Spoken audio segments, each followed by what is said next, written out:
Get ready. We're going on athletic adventures all over the great state of Michigan. And the show begins now. Here's your host, Audrey Dahlgren.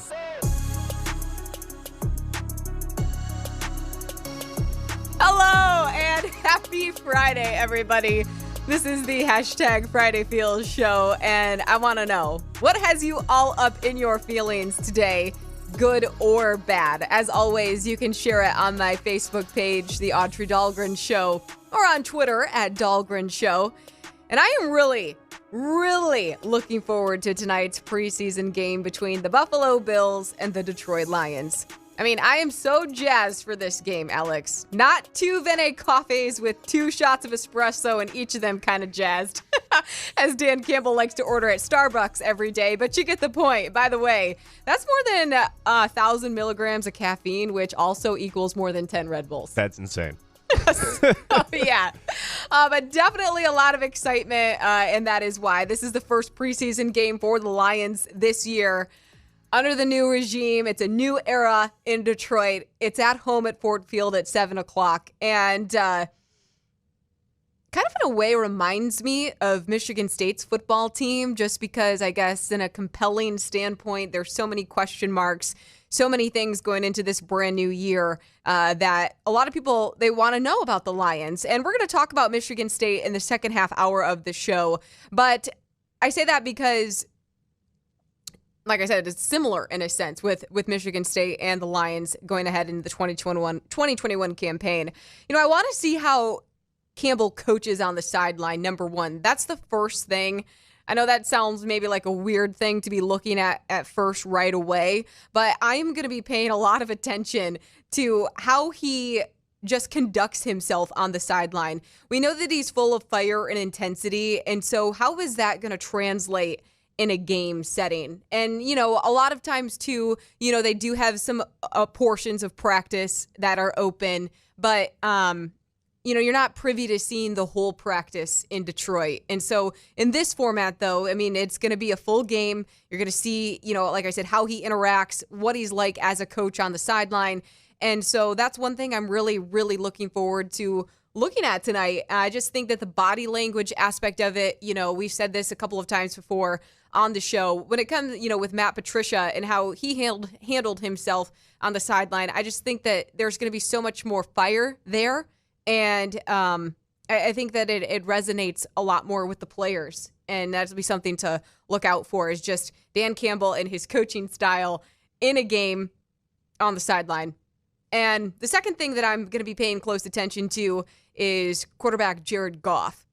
This is the first time in 12 years the Lions will have someone other than Matthew Stafford under center, which is mind-boggling to think about, that actually that time has went like that fast. And that, you know, he had spent those 12 years in Detroit. And I think that a lot of people, though, should be very excited for this change. It was a great trade that was pulled off by Brad Holmes. And obviously Holmes is very high on Goff because while he was the scouting director with the Los Angeles Rams, he selected Goff number 1 overall in the 2016 NFL draft. And so, you know, in LA, Goff had his, you know, moments of inconsistencies, but then also at the same time, you have to think about this. He has played in a Super Bowl. That is something that Matthew Stafford never was able to do. That's true. I would argue, too, that he had a little bit better personnel and makeup around him.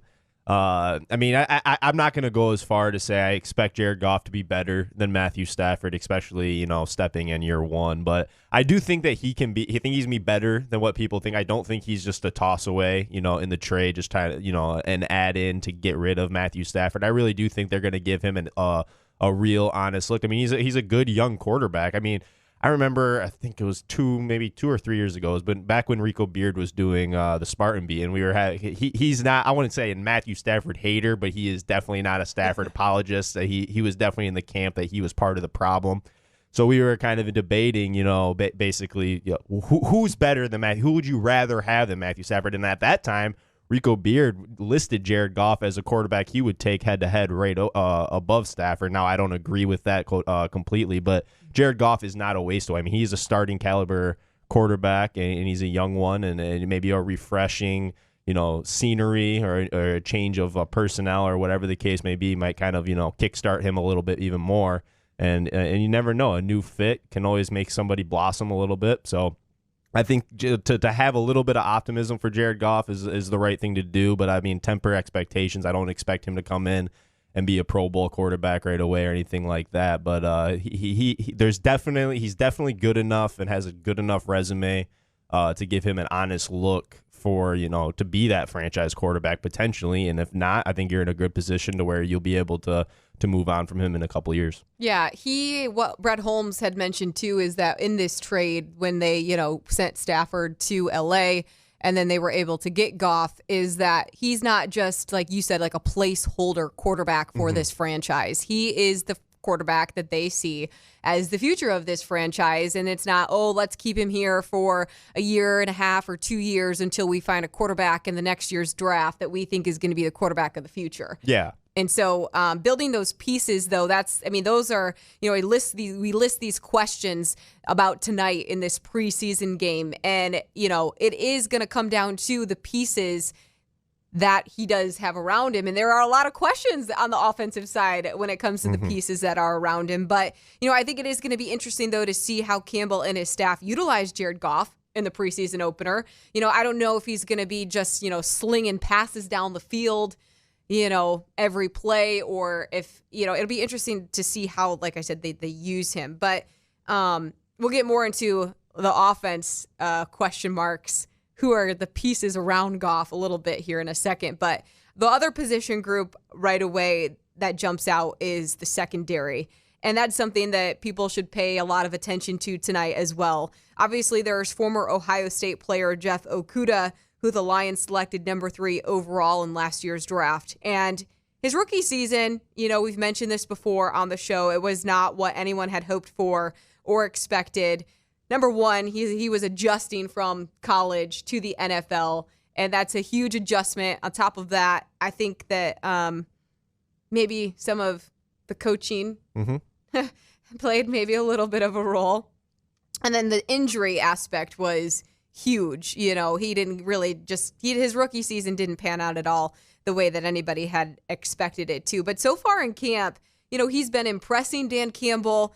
Campbell has, raved about him, kind of went out of his way to mention Jeff Okudah as one of the top players on the defense who has stood out, I guess. I mean, the defense does have a lot of question marks, but Campbell said that he's starting to play like, all right, I'm a bad dude, and I dare you to throw it over here, which he wants out of Jeff Okudah. Oh, that's what you need out of a corner. I mean, especially at the cornerback position, too. I mean, that's already a position that typically rookies aren't able to step in and contribute highly at a high level right away on the rookie year. I mean, which is why it's so tough to usually draft somebody that high. And then, like you alluded to, the injury aspect, and it wasn't just the injuries, it was when the injuries took place. I mean, it was leading up to the season. He had those hamstring injuries and wasn't able to participate in any of the preseason stuff. And then you come in and you got to cover guys like Davante Adams. I think it was Davante Adams, DeAndre Hopkins, and I think Julio too, all within like a 4-week stretch that you had to cover. I mean, two of the probably toughest covers in the NFL. So, I mean, I don't want to give him a full pass, but you can't write Jeff Okudah off after one season. I mean, I think there is still definitely a lot of optimism around him, and there should be, and we should see something special coming up. Yeah, and I think, and this leads right into a perfect talking point about 2021 in the campaign and defense, is that they do have a new defensive coordinator in Aaron Glenn, and the DB's coach is impressive, or should be impressive, in Aubrey Pleasant. And so you have to imagine that there alone could help Okudah substantially, and Absolutely. The other corners and the secondary in general. Back to the offensive standpoint, I want to know too, like tonight, watching tonight's game, how Dan Campbell is going to utilize the tight ends, because that's such a huge position group. I mean, he was a tight end in his career in the NFL at Texas A&M. In college, he was tight end, high school tight end. And so, TJ Hawkinson is listed as questionable for tonight's preseason opener, but he is supposed to be, one of the top tight ends in the entire NFL this year in the league. And as a whole, I just think that this is a position to keep your eye on because it can be very valuable, a go-to position in the NFL if utilized right. And I think that if you look across the board, and for example, you look at the Kansas City Chiefs and what they've done with Travis Kelce, and then Rob Gronkowski is another name that comes up right away. George Kittle. Exactly. And Zach Ertz with the Eagles. And, you think about how these tight ends are utilized, and there's a huge potential there for the Lions to maybe, make a big difference on the offensive side of the ball if they do this right. And with, like I said, with Dan Campbell being a tight end himself, you'd have to imagine that they're going to implement some more plays where the tight end is getting utilized a bit more. Oh, definitely. I mean, they're kind of that Swiss Army knife of the NFL. I mean, it's kind of like that tweener position in the NBA that's kind of taken fold. I mean, if you get a special talent at the tight end position with the size and the speed, I mean, they're a mismatch, waiting to happen. So, and like you said, I mean, I think TJ Hawkinson, not only relative to the Lions, is going to be very productive, but I think across the entire NFL, just given the fact that, Jared Goff, I don't consider him as much of a gunslinger as Matt Stafford, and he'll probably, especially early on, try to find some sort of comfort in his checkdowns with TJ Hawkinson. So I expect a pretty big year for him, not in just terms of the Lions production, but even like for all of the NFL and fantasy production. I think he's going to be a fantasy sleeper at the tight end position. I expect him to be, somewhere with like the 5 to 7 catch per game type of production. And especially like you said, with Campbell being a tight end and him wanting to, kind of use that position the way that some of these other teams have found success with, like Kansas City and San Francisco. So yeah, I mean, TJ Hawkinson, I think he's a guy to definitely look out for this year. Could potentially be one of the more productive Lions. So you're saying that if you play fantasy football, Alex is telling you right now to go ahead and draft TJ Hawkinson. I was just looking at mock drafts yesterday. It's funny because I'm actually the commissioner of one of my for a league with all my buddies that I grew up with. So they just started texting me in the group chat. I kind of forgot about it a little bit. So I got back on and was looking into the the rankings and stuff, and it looked like he was going somewhere in like the 7th or 8th round. Probably like the 4th tight end taken. So, I mean, with Travis Kelce pretty much going unanimously in the 1st round and George Kittle shortly after, I mean, you can probably find some pretty good value in TJ Hawkinson for all the fantasy nerds out there. Yeah, we'll keep that in mind. And keeping with the offense as well, who are the Lions starting wideouts? I mean, who is Jared Goff going to be throwing these passes to? And, we heard a lot in camp about rookie Amon-Ra St. Brown. He's getting a lot of hype, but it's camp. And so preseason, playing in a game. So I would imagine that he's going to probably be out there right away in tonight's game. And also, Penei Sewell. Yeah. How is he going to perform this year? What, is he a generational talent? Is he a guy who's going to be able to come in right away and make a difference on the offensive line? You would imagine that he would, as high as a draft pick that he was, and all the accomplishments that he had at Oregon. But yet again, going from college, that first jump into the pros in that first year. So that's another thing I think to look out for absolutely, too. Absolutely. Definitely going to be wanting to watch that. But I mean, like you were saying, a lot of these analysts and these guys that watch a lot of tape, I mean, the general consensus around this guy is basically he's as surefire as they get. I mean, if they had to pick one guy who was going to be a Hall of Famer out of that draft class, I mean, most people were pointing to Sewell. So, yeah, I mean, definitely a lot of excitement for him. I mean, it's been a while since we've had an offensive line that we can kind of hang our hat on as a position group, and I think we've turned that with the addition of him and the development of Swanson and Taylor Decker. I think we might have turned a page with the offensive line. So I expect definitely a step forward in that direction, and hopefully that'll turn into a little bit of a running game as well. Yeah, and the injury, I mean, there's some injuries right now going on with Swift and Jefferson, but it definitely haven't, obviously, That's one thing, too, that we'll talk about with Michigan State and has been a huge talking point at the last couple of practices is just getting the run game going and having a great offensive line, having a great line is able to, do that for a team. And that's one thing that the Lions might be a little bit better at this year. Mm-hmm. I mean, I don't know. You never know until the game is played, but based upon everything that's been said about Penei Sewell, you'd imagine it would help. Yeah. And since this is also Campbell's first go-round as a head coach, he was asked to give his opinion on these preseason games. If a player's performance in these games will affect their chances at making the final roster. And it seems like, okay, that is a no-brainer question, but I mean, it's his first year as a head coach, so you have to ask him how he feels about that because you don't want to make assumptions. And so here's what he had to say. It weighs a lot. Sometimes I think of it like how much the tests are weighted versus the quizzes or the everyday homework.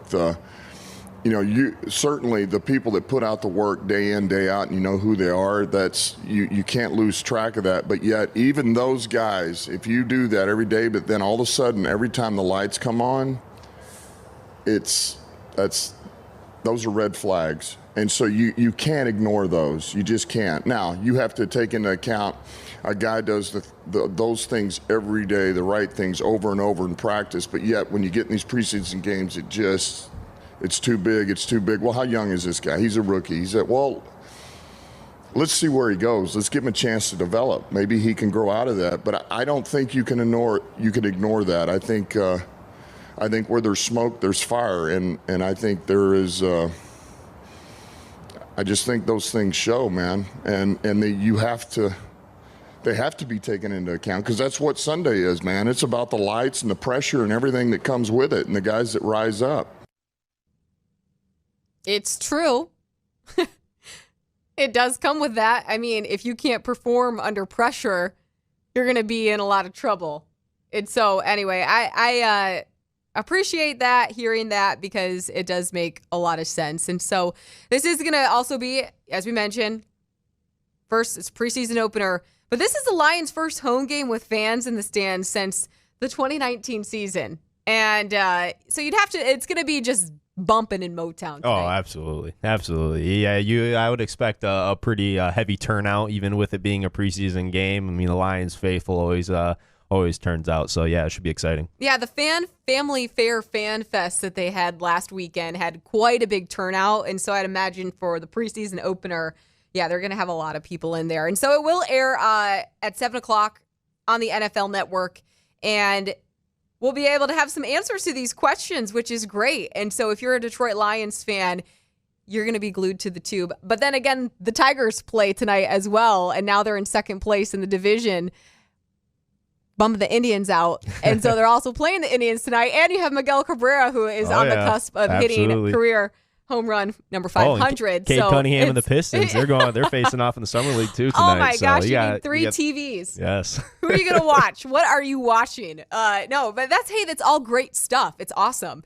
And so lots going on this Friday night. And also, we are going to take a quick break, but when we come back, the football talk is far from over. This was a tremendous big week for Michigan State's football team, as well as for our high school squads all across mid-Michigan. So when we come back, Ian Kress and I are going to delve into it all because he's been hitting the practice field pretty hard for our 6 Sports 2-a-days coverage, which very appreciative of. And we're going to talk it all out when we after this break. Thinking of a new air conditioning unit for your home? Hi, Peggy Doty with Doty Mechanical. A new Carrier high-efficiency AC unit will lower your energy usage and increase your home comfort. Current Carrier Cool Cash offers and available utility rebates mean your savings have never been better. Call Doty Mechanical today at 327-7777 or visit us at dotymechanical.com for your free estimate. For heating and cooling, the names to know, Doty Mechanical and Carrier, turn to the experts. Rumors suggesting the release of the next iPhone is coming soon. Taiwanese research firm Trend4 says the iPhone 13 is expected to be announced next month, and it will expand support for 5G to additional countries outside of the U.S., will include Apple's latest A15 chip that will improve performance and decreased power consumption, and on top of that, it'll have a bigger battery. Report says the price of the iPhone 13 will be similar to the price of the iPhone 12. Google Meet is making it easier for users to control and direct meetings. The main update is that all users will now be able to assign up to 25 co-hosts per meeting. Users can also do things like block anonymous users from joining or only let invited participants join without asking. TikTok trying to make things a little safer for younger users. Social video service is limiting the visibility of teens' videos. Ages 13 to 15 will be set to private by default and will have to decide who can see videos the first time they post. Direct messages will be turned off by default for 16 to 17-year-olds joining the service for the first time. Tech Report, Larry Olson, NBC News Radio. Live across the Great Lakes State, you're connected to Michigan's most engaging and influential radio and television program, Michigan's Big Show, starring Michael Patrick Shields. Great to be with you, Michael Patrick. You're the show I would want to be on. Forget those other ones. Michael Patrick, it's always a pleasure to be on the air with the King of the Airwaves. Thanks for having me on again. That's a very good question. Those are all great questions. Good morning. Thank you. Michigan's Michael Patrick Shields. Arnold Schwarzenegger has a message for Americans who are against COVID-19 safety measures. Screw your freedom, because with freedom comes obligations and responsibilities. We cannot just say, I have the right to do X, Y, and Z. When you affect other people. In a new YouTube video, the former California governor compared face mask regulations to traffic laws that keep the public safe. Well, in Russia, a record number of people have died from COVID-19 with over 800 in one day. Stuart Smith reports from Moscow. Russia has had a COVID-19 vaccine registered for emergency use for over a year now, but only 20% of its population is fully vaccinated, with many concerned about the true safety of Russia's vaccines and unconcerned about the threat of the virus. Stuart Smith, Moscow. Health updates. Sarah Lee Kessler, NBC News Radio. Boyne Golf presents Michigan's Magnificent 10. 10 extraordinary courses set among 3 incredible resorts with plenty of wide open spaces where the extra long days let you play and play and play. And when you're done, a variety of amenities and charming towns await. The golf's so varied, the accommodations so welcoming, each visit's a new experience. So visit BoyneGolf.com to plan your time here. That's BoyneGolf.com. I'm Tony Cuthbert with your Spotlight Sports Update. The Tigers completed a 3-game sweep of the Orioles with a 6-4 win in Baltimore yesterday. Renato Nunez and Victor Reyes each had a 2-run homer for Detroit. The Tigers return home to host the Cleveland Indians in the first of a 3-game set tonight. Tyler Alexander gets the start for Detroit in the opener, while Cleveland sends Zach Plesac to the bump. The Lions open the preseason at home against the Buffalo Bills tonight. Earlier this week, Detroit head coach Dan Campbell said the plan was to play the starters for about a quarter against Buffalo. The NFL is playing 3 preseason games this year, down from 4 after the league added an 18th game in the regular season. And the Pistons continue Summer League play tonight against the New York Knicks. Detroit has dropped its first 2 games in Las Vegas, including a 111-91 loss to Houston on Tuesday. New York enters tonight's action with a 2-1 record.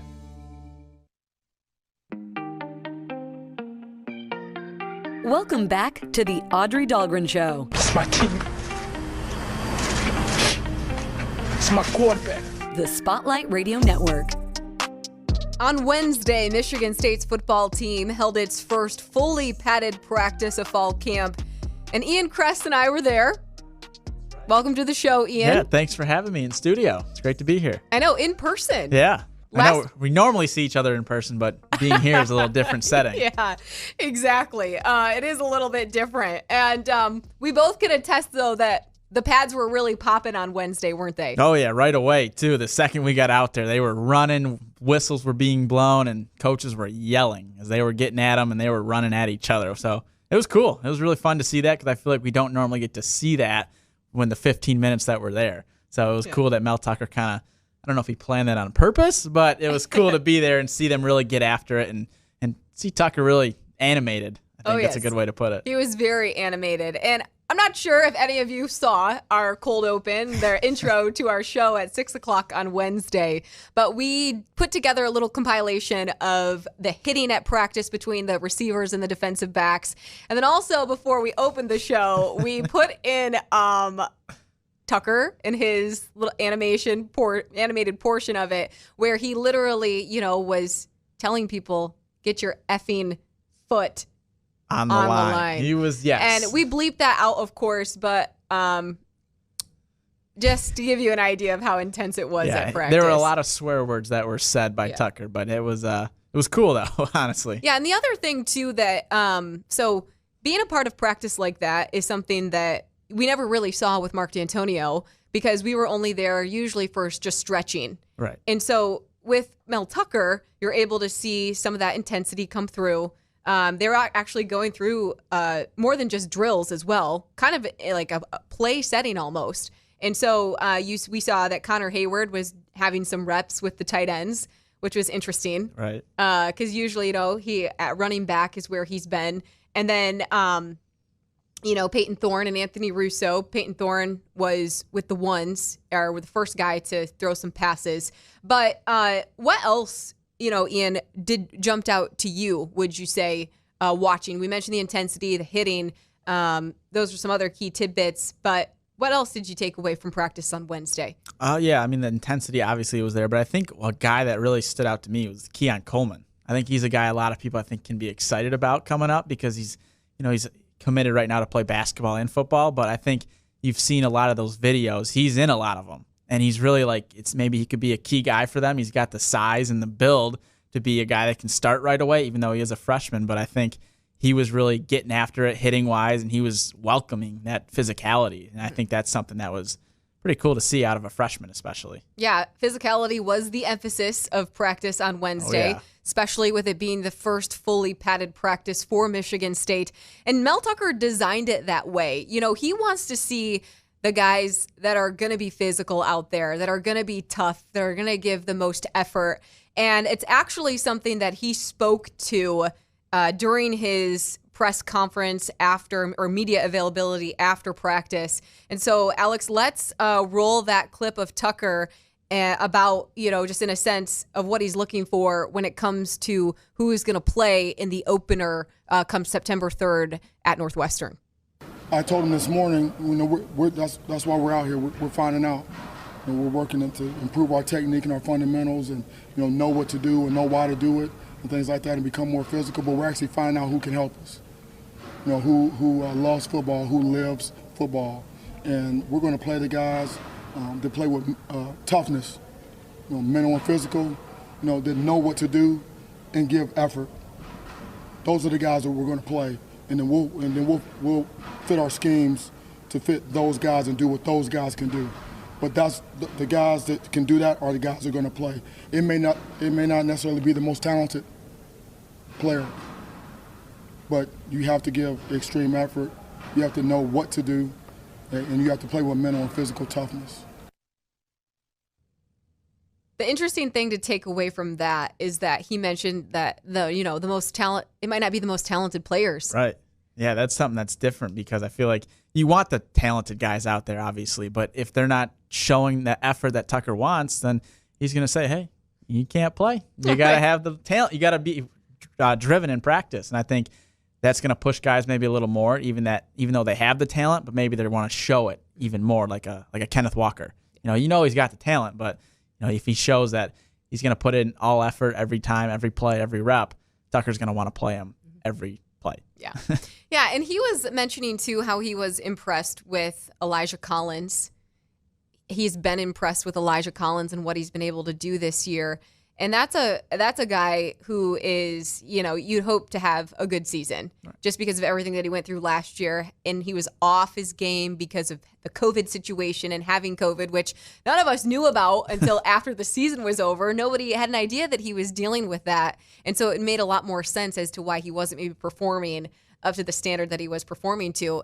But with Elijah, what else did you take away too from listening to him at practice on Wednesday as well? And just maybe how much more comfortable he's feeling going into this 2021 campaign. He definitely seems like he feels more comfortable, and I think he wants to get back to that 2019 Elijah Collins, that was scoring a bunch, rushing for multiple yards. But I think, with last year, I think a lot of people were wondering, like, what's going on? Why is he, like, not playing and all this? And, it was because of COVID. But I think now you're seeing with how crowded the running backs room is with all these guys that they brought in, that's going to help him really kind of compete and push himself. Like Tucker was saying, he wants the guys to push one another and all that. So I think, you're going to see Elijah Collins. He might not be on the field as much as he maybe was used to in 2019, but I think he's going to be a guy that's going to constantly be giving 100% effort because he knows what he's capable of. And we all saw it in 2019 when it was the last time Michigan State scored a rushing touchdown. He was the last guy to do it. So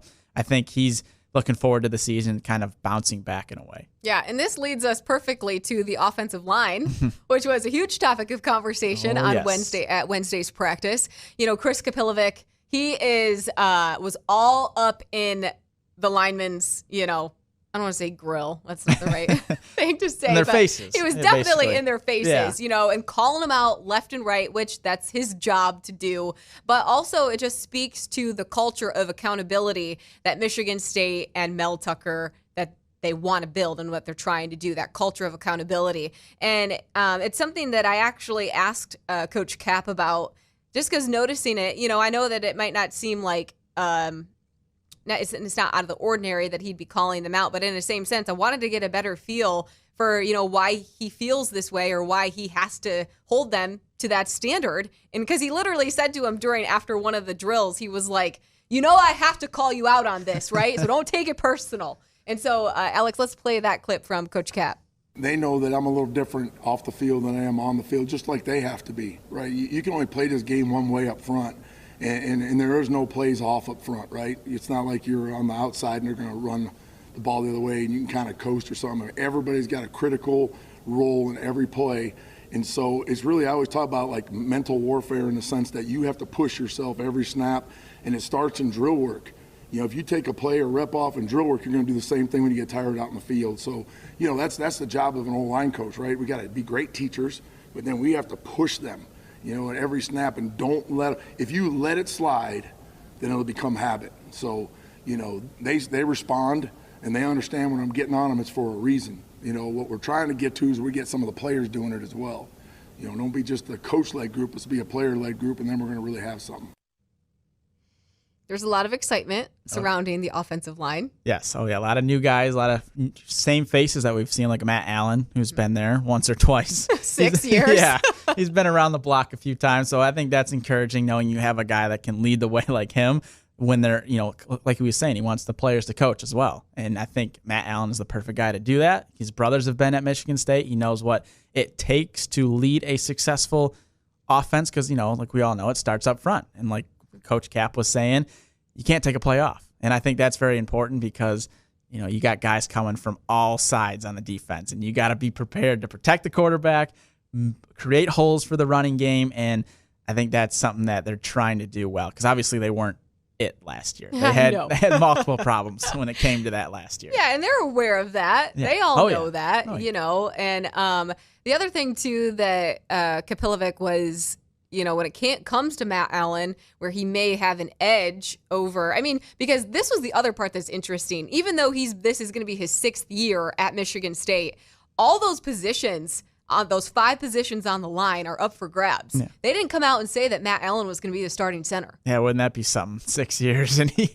got to back up someone for a couple games maybe. Yeah, they mentioned that it's all open right now, and the one thing, though, that Kapilovic was mentioning was how, though, where Matt might have an advantage is just because he can call Brian or, he can call, why am I blanking on? Jack. Jack, yeah. Brian or Jack, and he can talk to both of them about it. And so the other player, sorry, that shows my age, I feel like. What? No. The other player, though, that on the line who is getting a lot of attention is Jarrett Horst, the Arkansas State transfer coming in, and actually, too, mentioning how they might play. They could play him at right or left tackle. Yeah, I think that's something why they brought him in. They knew he could play multiple positions on that line, and it just seeing him in practice, he's definitely got the size Yeah, he's big. that Michigan State is looking for and what they were hoping for when it came to entering the transfer portal, looking for guys. So, yeah, he definitely can be a big key factor, and I think it will help them, definitely with his addition. Yeah. Kapilovic was asked to by Colton Pouncey because when people ask good questions and it gets a good response, I think it's important to give those people a shout out. Oh, yes. Colton Pouncey asked him if Jarrett had lived up to the expectations of him from being in the transfer portal. And Coach Cap said, yep, he definitely has lived up to the expectations. And the one thing that really has stood out about him is his will to finish. He has a will to finish that not a lot of people have. And so that was really interesting to hear from that standpoint.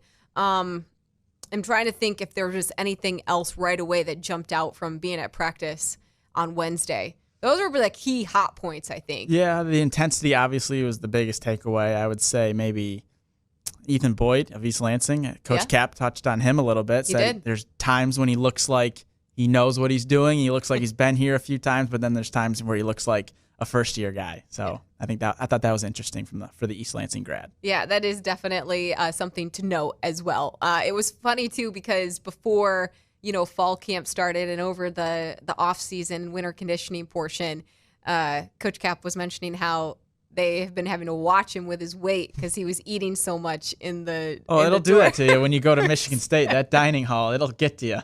Yeah. Well, that might be a perfect segue too now to transition over to our high school coverage that we've been doing. What better way? Speaking of East Lansing, we are going to be stopping at.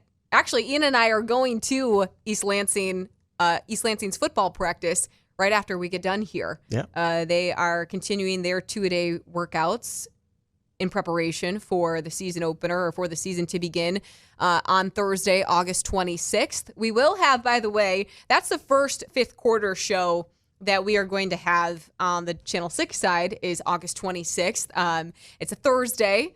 And then we're also going to have one on Friday the next day because some teams also play on Friday. Yeah, we got some big games on that Thursday too. I think DeWitt, they play in the Big House. Oh yeah. So that'll be a big game. Yep, we'll be going there for that. And but East Lansing, we're going to be going there. Bill Faracco. But you were at Waverly this morning already. Yes. So please tell us about Ron Pizzo's group and what your take was from practice. And all the other good stuff that you learned about the Warriors going up into 2021. Well, today they did a lot of running. They had their running shoes on. That was all they did from the time I was there. They ran up and down the practice field, and it was cool because you could see the guys that were done pushing the other guys. So that was something I talked about with Coach Pizzo and the senior leadership they have. And they have, I believe it was 12 seniors that are back from last year's team. So he said that's really helped because he's a guy that he's been there 4 years. And so he's been with all those seniors every time he's been at Waverly. Mm-hmm. And he really thinks that that's going to help them. And then, of course, you had to ask about last year, them getting their first playoff win. Right. As that they were able to accomplish that last year. And when I asked him if that was going to be any motivation coming into this year, he said, a little bit, but we're not really thinking about that. I guess he wore a shirt that had the playoff win on it, like it was the playoff shirt. And the player said, take that off. We don't want to see that. That's in the past. We're not focused on that. We're focused on basically reaching new heights. And that was something that was really cool, I think, to hear because, for a team, when they don't go to the playoffs that often, they don't win and have that much success, for them to have that kind of mindset of we want more is something that's really cool. So they bring a couple guys back. They still have a few spots to fill, Coach Pizzo was saying, but they seemed like a good group. They were a fun group when I was there. They definitely enjoyed the camera, which a lot of high school kids do. But no, they were fun and they were ready for the season. They open against Lansing Catholic, I believe. Yes, Lansing Catholic. Yeah, it'll be interesting to see how they build off of that year last year. Yes. And so, but it's also important that they're putting that mentality, focus, kind of in the past, but also learning to build off of it. Also the same thing that DeWitt's football program is doing as well. Yes. Obviously they won their first state title, football title last year, Division III. They're the reigning champions. I want to say defending champions, but reigning champions. But the goal for DeWitt this year, there's no denying it, is to repeat. Yes. I mean, and they have the guys to do it. Yeah, they have the guys They definitely have the guys to do it. You think of the offense right away. Ty Holtz at quarterback, who recently just committed to Brown University. Yep. You have Tommy McIntosh, a verbal commit to Wisconsin. You have Nick Flegler, who is a verbal commit to Air Force. And Ian, you did 2 incredible features about both Tommy and Nick. Yeah. And so describe more of why Tommy chose Wisconsin and Nick decided to go with Air Force. Yeah, well, first of all, they're both really great kids. When I met up with them at the field, they were just so happy to be, having the honor, I guess, basically of telling their story on the news. But when it comes to Tommy, he really, he grew up a Michigan State fan, and he when he got offered by Wisconsin and he went out there, he was just in awe of the campus, and that was something that stuck out to him. And growing up basically in Big Ten country, he wanted to play in the Big Ten. And he saw an opportunity with a program like Wisconsin that has had a lot of success over the years, and he really feels like he can fit in there, and that it was an opportunity he really couldn't turn away. And I think he had offers from schools like Texas and Iowa. So it was definitely, he got some big offers, some big looks, and that's what happens when you're a 6'4", 6'5" wide receiver. But he's got great hands. Yes, oh yeah, he was a big reason why they won last year. But then for Nick, he chose the route of Air Force. And I thought what was interesting about him was that he didn't start playing football until his freshman year. Yeah. And it was because of Ty Holtz that said, hey, you should come out and play football for us. And here we are, 3 years later, really, and he's already committed to play at the next level at Air Force. And it was an incredible honor, he said, to get that offer because he comes from a family with a lot of military background. His dad was a Marine. His uncle was in the Air Force as well, so he definitely felt like that was the right fit for him. And he's learned a lot about the program because last year you had I'm blanking on his name. He was on DeWitt's football team last year. Andrew Debris? No. What Ewell.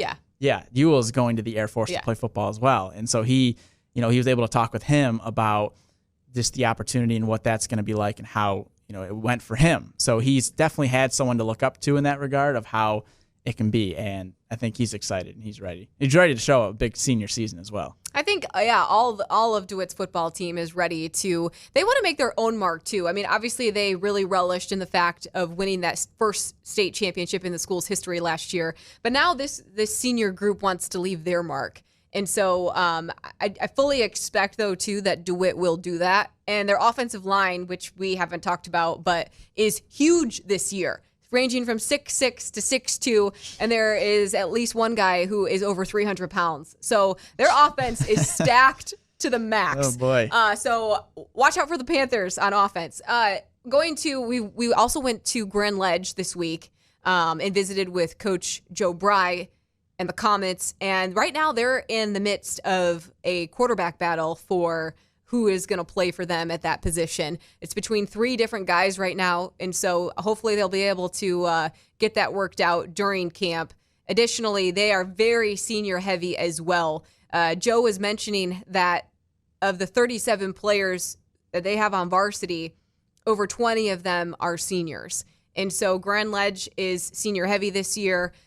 You also, speaking of the blue, at Holt, Holt is another team who offensively should be pretty explosive this year and fast, but from a defensive standpoint as well, should be good too. Yeah, it'll be fun to watch that Holt-DeWitt game of Holt's defense versus DeWitt's offense because Holt brings back a lot of guys from their defense. I believe it was 10 was the exact number they bring back, and of course, that is led by the Syracuse commit, Malachi Davis, so he is definitely going to be a strong focal point. When he goes up against that DeWitt offensive line, it'll be interesting to look and see how that matchup plays out. But, yeah, I mean, when I was out at Holt's practice, they were fast. They were running around, and they were explosive, and you could just tell that they're ready for this season because, of course, everything that they've had to go through with, Mike Smith and all that, and they're ready to really show what they're capable of, especially going back 2 years in 2019 when they had one of their better seasons. A lot of those guys remember that, and they're ready to kind of take that next step.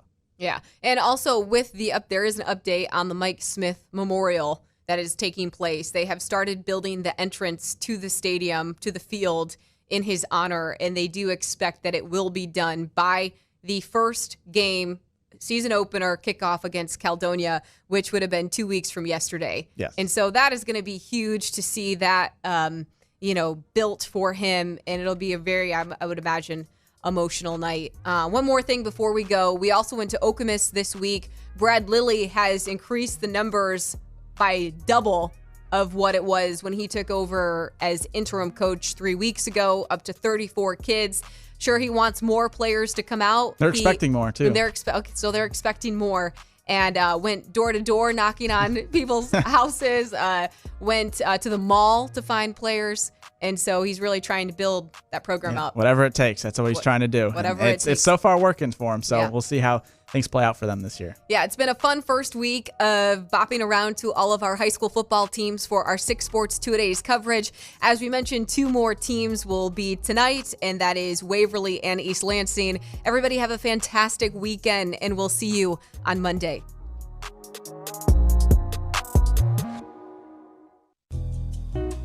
Hi, this